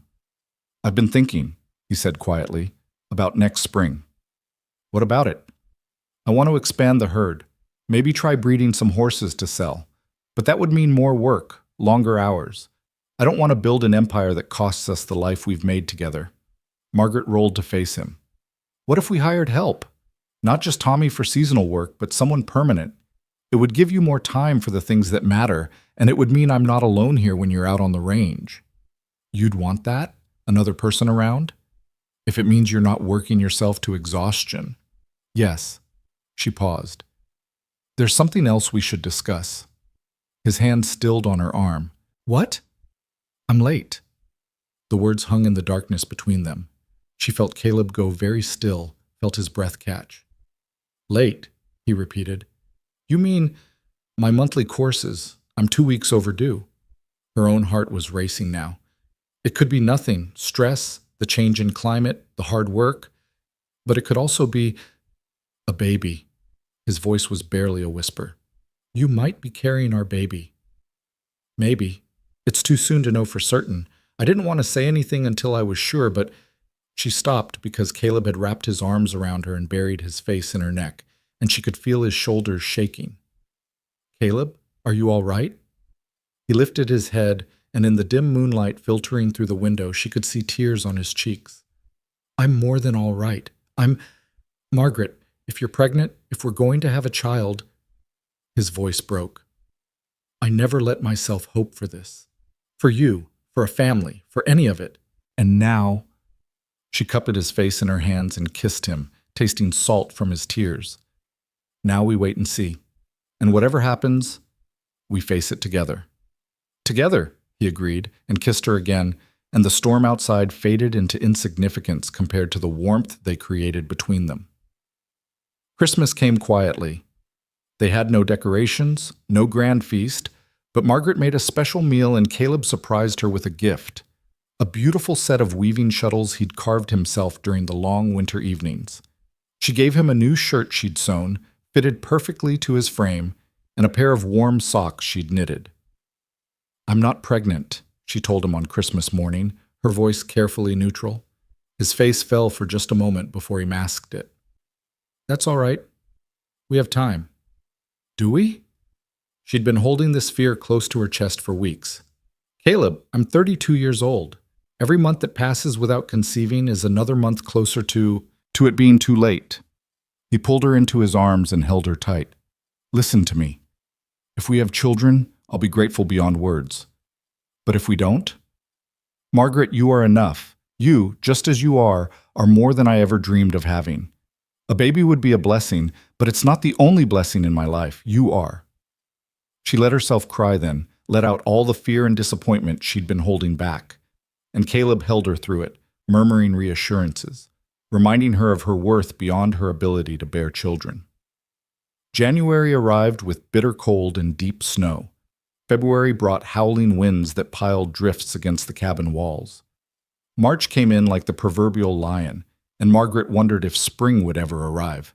But through it all, she and Caleb worked together, feeding livestock, repairing storm damage, keeping each other warm through the long, dark nights. And then, in early April, Margaret woke one morning feeling queasy. She barely made it outside before her stomach rebelled, leaving her retching in the yard. Caleb found her there, his face creased with concern. "I'm fine," she managed. "Just something I ate?" "Margaret." He knelt beside her, his eyes searching her face. "When was your last monthly?" She opened her mouth to answer, then closed it as realization dawned. "January. Early January." They stared at each other. 3 months. She was 3 months late. "Could it be?" Caleb's voice shook. Yes, I think it could be." This time when he cried, she cried with him. They knelt in the muddy April yard, holding each other, laughing and weeping at once. A baby. After all the fear that she was too old, that it was too late, that her body wouldn't cooperate. A baby. The pregnancy was confirmed by the doctor in Dustbend 2 weeks later. Margaret was indeed expecting, likely to deliver in late October or early November. The news spread through town like wildfire, and the response surprised her. Women who'd been cool to her began stopping by the ranch with advice and hand-me-down baby clothes. Even Sarah Miller sent a note of congratulation, though they both knew the gesture cost her. As summer arrived and Margaret's belly began to swell, Caleb became almost comically protective. He wouldn't let her lift anything heavy, insisted she rest in the afternoons, fretted if she so much as hiccuped. "Caleb, I'm pregnant, not dying," she told him one evening in July, exasperated. "Women have been doing this for millennia. I'm perfectly capable of gathering eggs." "I know, I just—" He ran his hands through his hair, clearly frustrated with himself. "Margaret, you're 33 years old. The doctor said there could be complications. If something happened to you—" She took his face in her hands. "Nothing is going to happen to me. I'm strong, I'm healthy, and I have you. We're going to get through this just like we've gotten through everything else. Together." But as her due date approached, Margaret's own fears began to surface. She was older than most first-time mothers, and she'd heard the whispers, the risks, the dangers, the possibility of complications. She tried to stay calm, to trust her body, but in the dark hours of the night, doubt crept in. On a cold November morning, nearly a year and 2 months after she'd first arrived in Dustbend, Margaret's water broke. Caleb rode like a demon to fetch the doctor and Mrs. Carmichael, then paced the cabin like a caged animal while the women tended to his laboring wife. The birth was long and difficult. Margaret labored through the day and into the night, her body racked with pain that seemed impossible to endure. Mrs. Carmichael coached her through contractions while the doctor monitored her progress. Outside the bedroom door, Caleb wore a path in the floorboards with his pacing. In the darkest hour before dawn, when Margaret was certain she couldn't go on, when the pain had become her entire world, she heard Caleb's voice from the doorway. "That's my wife in there. I need to see her." "Mr. Warren, this is no place for—" the doctor began, but Margaret cut him off. "Let him in." Caleb appeared at her side instantly, his face pale with fear. He took her hand, and she gripped it so hard she felt bones grind. "You're not too old for this," he whispered fiercely, echoing words he'd spoken months ago. "You're not too old for anything. Not for me, not for this family. You're the strongest person I know, Margaret Warren. Now prove it." And she did. With Caleb's hand in hers and his voice in her ear, Margaret pushed their daughter into the world as the sun rose over the Montana mountains. The baby's first cry was the most beautiful sound either of them had ever heard. "A girl," Mrs. Carmichael announced, placing the squalling infant on Margaret's chest. "A perfect, healthy girl." Margaret looked down at her daughter, red-faced and furious and absolutely perfect, and felt something in her chest crack open and pour out love in a flood. Beside her, Caleb was openly weeping, his hand gentle on the baby's tiny head. "Hope," Margaret whispered. "Her name is Hope. Hope Elizabeth Warren." "Hope," Caleb repeated, his voice breaking. "It's perfect. She's perfect. You're perfect." He leaned down and kissed his wife, this woman who'd traveled 3,000 miles to marry a stranger, who'd endured gossip and isolation and brutal frontier winters, who'd just brought their daughter into the world through sheer determination and strength. "I love you," he whispered against her lips. "I love you both so much I can't breathe." "I love you too," Margaret replied, and meant it with every fiber of her being. Outside, the November sun climbed higher, painting the sky in shades of pink and gold. Inside the cabin that had become home, the newest member of the Warren family continued to cry, loud and strong and full of life, just like her mother. The first weeks with Hope were a blur of sleepless nights and overwhelming tenderness. Margaret had thought herself prepared. She'd helped care for neighbors' children back in Boston, had read every book on infant care she could find, but nothing had prepared her for the fierce, consuming love that flooded through her every time she looked at her daughter's tiny face. Caleb was utterly besotted. Margaret would wake in the night to find him standing over the cradle he'd built, just watching Hope sleep. his expression so full of wonder it made her throat tight. He changed diapers without complaint, walked the floor with the baby when she fussed, sang off-key lullabies that somehow always soothed her. "You're a natural father," Margaret told him one evening as she watched him rock Hope in his arms. "I'm terrified every moment of every day," he admitted. "She's so small, so fragile. What if I do something wrong?" "You won't. And if you do, we'll figure it out together." Margaret moved to his side and looked down at their daughter. Hope had Caleb's gray eyes and Margaret's dark hair, and she was the most beautiful thing either of them had ever seen. "We're doing fine, Caleb. Better than fine." Word of Hope's birth had spread through Dustbend, and to Margaret's surprise, the community responded with genuine warmth. Women who'd been cool to her brought food and baby clothes. Mrs. Carmichael visited weekly, helping with laundry and teaching Margaret the finer points of infant care. Even Mrs. Fletcher unbent enough to send a christening gown that had been in her family for generations. "The old bat has a heart after all," Margaret murmured when she opened the package. Caleb laughed. "Don't let her hear you call her that, or she'll want the gown back." But the most surprising visitor came on a cold December afternoon. Margaret answered a knock at the door to find Sarah Miller standing on the porch, a small package in her hands. "Sarah," Margaret couldn't quite keep the surprise from her voice. "Come in, please. It's freezing out there." Sarah stepped inside, her eyes immediately finding the cradle near the fire where Hope slept. "I won't stay long. I made something for the baby. A quilt." She held out the package, not quite meeting Margaret's eyes. "My mother taught me. It's not much, but—" Margaret unwrapped the quilt and caught her breath. It was beautiful, tiny, precise stitches forming a pattern of stars against a deep blue background. Hours of work, maybe weeks. "Sarah, this is exquisite. You didn't have to—" "I wanted to." Sarah finally looked up, and there were tears in her eyes. "Mrs. Warren." "Margaret, I owe you an apology for how I treated you when you first arrived, for the things I said. You were right that day in the kitchen.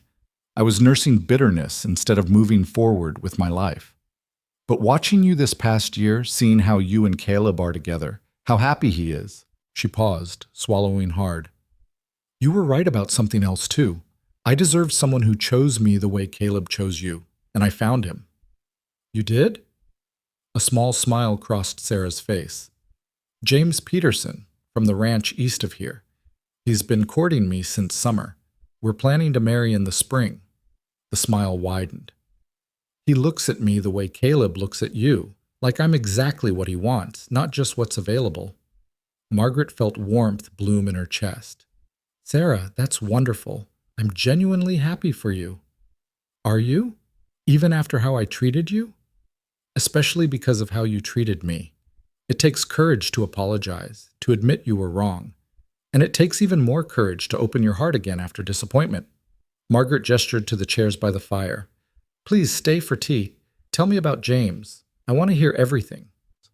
They talked for over an hour, about courtship and wedding plans, about the challenges of frontier life, about the unexpected paths that sometimes led to happiness. When Sarah finally left, she hugged Margaret at the door. "Thank you," she whispered, "for giving me grace I didn't deserve." "We all deserve grace," Margaret replied, "and second chances. I hope you and James will be very happy together." That night, as she and Caleb lay in bed with Hope sleeping peacefully in her cradle, Margaret told him about Sarah's visit. "I'm glad she found someone," Caleb said, "and I'm proud of you for welcoming her with kindness instead of resentment. Life's too short for resentment. Besides, I have everything I want right here. Why would I waste energy on old grudges?"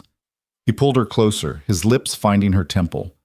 "Have I told you today that I love you?" "Only 3 times. You're slipping." "Then let me remedy that. I love you, Margaret Warren. I love your strength and your kindness and your stubborn refusal to be anything other than exactly who you are. I love how you mother our daughter and partner with me on the ranch. I love waking up beside you every morning and falling asleep with you every night. I love—" She silenced him with a kiss, laughing against his mouth. "I love you too. Now hush before you wake the baby with your romantic declarations." Winter settled over the ranch with deep snow and bitter cold, but inside the cabin there was warmth and laughter. Hope grew rapidly, her tiny features becoming more defined, her personality beginning to emerge. She was a serious baby, watchful and calm, though she had a temper when roused that reminded Caleb of her mother. "She gets that stubborn streak from you," he told Margaret one morning after Hope had refused her breakfast with impressive determination. "And the gray eyes that can freeze a person at 20 paces? Those are all you, my dear." They'd hired a ranch hand in the spring, a quiet man named Ben Cooper who lived in the small cabin Caleb built near the barn. Ben's presence meant Caleb could spend more time with his growing family, could be present for Hope's first smile, her first laugh, her first attempts to roll over. By the time Hope was 6 months old, Margaret had returned to her weaving. She'd set up a smaller loom in the main room where she could work and watch the baby simultaneously. The rhythm of the work soothed her, and she found she could create beautiful fabrics even with frequent interruptions for nursing or diaper changes. "You should sell these," Caleb said one evening, running his hand over a length of wool she'd woven in shades of blue and gray. "This is too beautiful to just use around the house." Who would buy it? The mercantile in town, for one. Mrs. Patterson was just saying they can't keep fabric in stock. Women are always looking for quality cloth. He looked at her seriously. "Margaret, you have a skill that people value. There's no reason you can't contribute to the ranch income with your weaving." The idea took root. Within a month, Margaret had an arrangement with the mercantile to supply fabric on consignment. Her work sold quickly. Frontier women appreciated the quality and durability of hand-woven cloth, and soon she had more orders than she could easily fill. "I never imagined this," she told Mrs. Carmichael during one of the older woman's visits, "that I could be a wife and mother and still maintain my own work, my own identity." "That's because you married a man with sense," Mrs. Carmichael replied, bouncing Hope on her knee. "Most men want a wife who exists only to serve them. Caleb wants a partner. There's a world of difference." As Hope's first birthday approached, Margaret realized with some surprise that she'd been in Montana for nearly 2 years. 2 years since she'd left Boston as a desperate, lonely woman mocked for her age and unmarried status. 2 years since she'd arrived in Dustbend to whispers and judgment. 2 years since she'd met Caleb and chosen to build a life with him. So much had changed. The ranch had expanded. Their herd had grown, and the horses Caleb bred were gaining a reputation for quality. The cabin had been enlarged with an additional room for Hope and a proper workspace for Margaret's weaving. The land itself seemed to have softened under their care, the harsh edges gentled by thoughtful management. But the biggest changes were internal. Margaret barely recognized the woman she'd been, afraid, uncertain, trying to make herself smaller to fit other people's expectations. That woman had been left behind somewhere on the journey west, replaced by someone stronger and surer and holy herself. Hope's first birthday party was a modest affair, but half of Dustbend showed up. The cabin overflowed with neighbors and their children, with food and laughter and genuine warmth. Margaret watched Sarah Miller, now Sarah Peterson, 5 months married and glowing with happiness, help cut the cake and felt profound gratitude for how things had worked out. "Quite the transformation," Ellen Parker commented, following Margaret's gaze. "A year ago, Sarah looked at you like you'd stolen her future. Now look at her, happier than I've ever seen her." "People can change when they're given the chance," Margaret replied, "and when they're brave enough to take it." That night, after the guests had departed and Hope had been put to bed, exhausted from all the attention, Margaret and Caleb sat on the porch, watching the stars emerge. The November air was cold but not yet bitter, carrying the scent of pine and the promise of snow. "A year ago today, you were in labor," Caleb said quietly. "I was pacing holes in the floor, terrified I was going to lose you both. But you didn't. We're here. We're healthy. We're happy." "We are." He took her hand, his thumb tracing familiar patterns across her knuckles. "Margaret, I want to ask you something." "Ask away." "Do you ever regret it? Leaving Boston, coming here, marrying me? Do you ever wonder what your life would have been like if you'd stayed?" Margaret was quiet for a moment, considering the question seriously. "I wonder sometimes what became of the other seamstresses at Mrs. Caldwell's shop. Whether Bernice Walker is still there, still bitter and cruel. Whether Clara Patterson ever found happiness. But regret? No. Never. She turned to face him fully. Caleb, in Boston, I was invisible. I was the spinster seamstress, too old to matter, too plain to notice. I was shrinking a little more every day, becoming smaller and grayer and less myself. If I'd stayed, I would have disappeared entirely. And here? Here I'm seen. I'm valued. I'm partnered with a man who respects my mind as much as he loves my body. I'm a mother to a beautiful daughter. I'm a weaver whose work people appreciate. I'm Margaret Warren, and I know exactly who that is. She squeezed his hand. You gave me that, Caleb. You saw me when I was invisible to everyone else. How could I possibly regret that? He pulled her close, and they sat together in comfortable silence, watching the Montana night sky spread out above them like a benediction. The years rolled forward. Hope grew from a solemn baby into a serious toddler, and then a bright, curious child. She had her father's love of the land and her mother's creative spirit, and she was equally comfortable helping Caleb with the horses or sitting beside Margaret at the loom, her small fingers learning the basics of weaving. 2 years after Hope's birth, Margaret became pregnant again. This time there was less fear. She knew her body could do this, knew she and Caleb would face whatever came together. Their son, Thomas James Warren, arrived on a spring morning so beautiful, it seemed like the world itself was celebrating. He was a sunny, easy baby, quick to smile and slow to fuss, and Hope adored him from the first moment she met him. "We have a family," Caleb said the night Thomas was born, his voice full of wonder. "A real family." "We've always been a real family," Margaret corrected gently, "from the moment we spoke our vows. But yes, we're growing, and it's beautiful."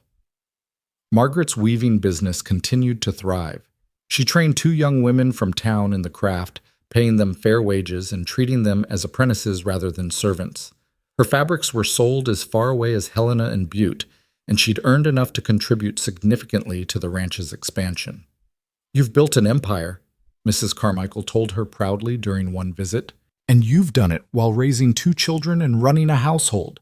You should be proud." "I'm content," Margaret replied. "That's better than proud." When Hope was 5 and Thomas was 3, the family made their first trip back east. Caleb had business in Chicago, and Margaret decided it was time to show her children where she'd come from. They stopped in Boston for 3 days, and Margaret walked the streets she'd once known so well, seeing them with new eyes. The city felt small now, cramped and dark after the endless Montana sky. The boarding house where she'd lived was still there, still shabby, still full of women working themselves to exhaustion for pennies. Mrs. Caldwell's dress shop remained exactly as Margaret remembered it. Bernice Walker was still there, still bitter, her face lined with discontent. When Bernice saw Margaret enter the shop, her expression curdled. "Well, well, Margaret Hale, or is it Warren now? I heard you'd married some cowboy and run off to the wilderness." "Mrs. Warren, yes. And yes, I live in Montana now." Margaret kept her voice pleasant. "I'm in town briefly and thought I'd stop by." "To gloat, I suppose. To show off your frontier husband and your—" Bernice's eyes flicked to Hope and Thomas, who stood politely beside their mother, well-dressed and well-mannered. "Your children. Not to gloat, Bernice.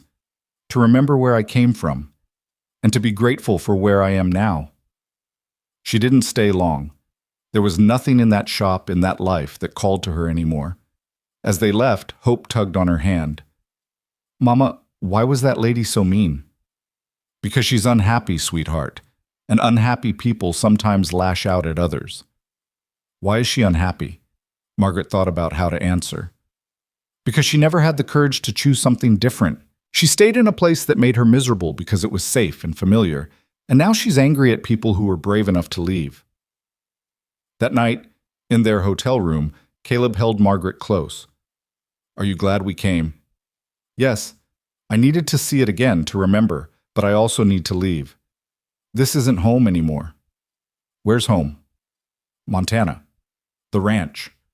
With you and our children. That's home." They returned to Montana in early summer, and Margaret felt something settle in her chest as the train carried them west, as the mountains came into view, as they finally rattled up to the ranch house where Ben Cooper waited with the horses and a wide grin. "Welcome back, ma'am, sir." "We missed you around here." "We missed it too," Margaret replied, and meant it with her whole heart. The years continued their steady march. Hope grew tall and strong, a natural horsewoman who could handle a temperamental mare with the same calm competence as her father. Thomas developed a gift for working with his hands, carving small figures from wood with surprising skill for someone so young. They were good children, kind and hardworking and curious about the world. 3 more children followed, another daughter, Anna, and then twin boys, Matthew and Mark. The cabin expanded again and again, sprawling across the land until it was less a cabin and more a proper ranch house. Margaret's weaving business became legendary throughout the territory, and she trained dozens of young women over the years, giving them skills and independence they might never have had otherwise. But through all the growth and change, the heart of their life remained constant. The partnership between Margaret and Caleb, the deep respect and love that had brought them together and sustained them through every challenge. On a warm evening in late summer, nearly 15 years after Margaret had first arrived in Dustbend, she sat on the porch watching the sun set behind the mountains. Hope was 20 miles away at the Peterson Ranch, courting Sarah and James's eldest son. Thomas was in the barn with his father, tending to a mare about to foal. The younger children were inside finishing their lessons with the tutor they'd hired from town. Mrs. Carmichael, now elderly and frail but still sharp as ever, sat in the chair beside Margaret, a shawl around her shoulders despite the warm evening. "Do you remember the first time we met?" the older woman asked. "On that stagecoach from Great Falls?" "I remember. You were the only person who was kind to me that day. I saw something in you, a strength most people missed because they were too busy judging." Mrs. Carmichael smiled. "I was right, wasn't I? You've become exactly what this community needed, a woman who refused to be diminished, who built something beautiful out of nothing but courage and determination. I had help. From you, from Caleb, from people who gave me chances when they didn't have to. You earned those chances, Margaret. Never forget that." They sat in comfortable silence as the sky blazed orange and pink and purple as the first stars began to appear. After a while, Mrs. Carmichael stood with some difficulty. "I should be getting home. My daughter will worry." Margaret walked her to the wagon and helped her up. "Thank you, Mrs. Carmichael, for everything, for being kind to me when no one else was, for teaching me about this place, for being my friend." The older woman's eyes filled with tears. "It was my privilege, dear. You made this old woman very proud." She paused, then added quietly, "You became the legend, you know, the story people tell.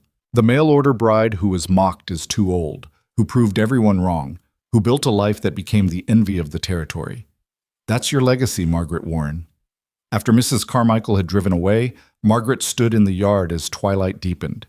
She heard Caleb's voice from the barn, heard Thomas's answering laugh. Through the window, she could see Anna helping the twins with their arithmetic, their heads bent together over slates. Somewhere in the pasture, cattle lowed contentedly. The creek sang its eternal song. This was her life. The life she'd chosen when she'd boarded that train in Boston, terrified and hopeful and desperate for something more. The life she'd built with a man who'd seen past her age and supposed plainness to the strength beneath. The life she'd fought for every single day, refusing to let gossip or judgment or hardship defeat her. Caleb emerged from the barn, and when he saw her standing there in the fading light, his face softened into that smile she'd seen 1,000 times and would never tire of seeing. He crossed the yard and pulled her into his arms. "What are you doing out here all alone?" "Thinking, remembering, being grateful." "For what?" She leaned back to look at him. 15 years of marriage had silvered his hair and deepened the lines around his eyes, but he was still the most beautiful man she'd ever seen. "For you. For taking a chance on a woman everyone said was too old, too plain, too late. For seeing me when I was invisible. For building this life with me." He cupped her face in his work-roughened hands. "Margaret, you have it backwards. I'm the one who should be grateful. You traveled 3,000 miles to give me a chance. You endured gossip and hardship and brutal winters. You gave me children and partnership and a home that's more than just a house. You've made me happier than I ever imagined possible. We made each other happy. That's the beauty of it. Neither of us settled. We chose each other freely, and we keep choosing each other every day." He kissed her then, sweet and slow, and full of 15 years of love and partnership and unwavering commitment. When they finally broke apart, the stars had emerged in full force, scattered across the Montana sky like diamonds. "Come inside," Caleb said, taking her hand. "I can hear the children arguing about something. We should probably intervene before the twins convince Anna to help them build a catapult or some such nonsense." Margaret laughed and let him lead her toward the house, toward the warm light spilling from the windows, toward the sound of their children's voices, toward the life they'd built together from nothing but hope and courage and love.